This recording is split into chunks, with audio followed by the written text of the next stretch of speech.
Babalik lang lamang ako doon, Matet, para mas klaro ang pag-uusap. May away ba kayo, apat, laban kay Ian?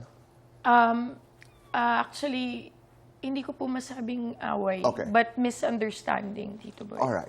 Kasi Ian granted Rico Hizon, my friend, an interview. Yeah. At doon sa interview na yun, sinabi niya that he is the sole legal heir of Nora Honor's estate and legacy.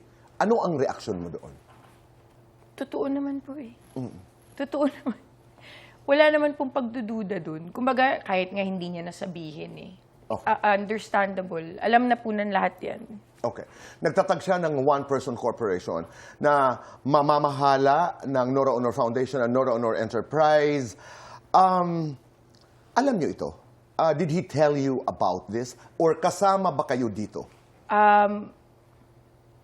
Hindi po kami kasama. And nalaman na lang po namin about yung dalawa, the enterprise Enterprise and the foundation. sa social media din po. Okay. Ito ba'y in conflict sa iyong pananaw doon sa foundation na itinatag din ni ate mo, ni Lot? Di ba? I mean, there's a foundation, kung hindi ako nagkakamali.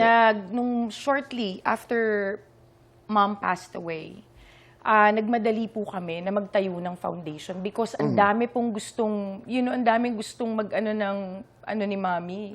Capitalize po ba tawag doon? Parang gusto nilang gumawa agad ng mga foundation and everything. So nagmadali kami.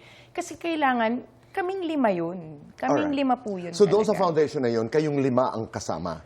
Dapat po. Oo. Pero dito sa one-person corporation, kung hindi po ako nagkakamali, ayon doon sa interview ni Ian kay Rico Hizon, sinabi niyang ipinaalam sa inyo yung pagtatatag ng one-person corporation. No, Hindi.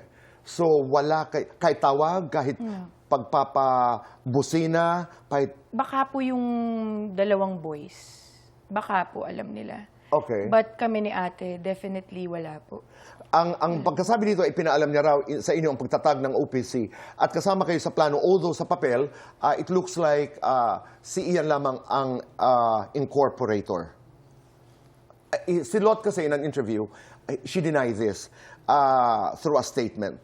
Yes. Oo. Actually, nandun na po lahat sa statement ni Ate Lot. Kaya lang may mga tao po talaga na hindi pinili na basahin yung buong statement. Okay. Binasa lang po nila at inintindi nila kung ano yung gusto nilang maintindihan. So, hindi po nila binasa. Hindi po kami kasama. Hindi po kami nasabihan. Hindi po kami kasama. Okay.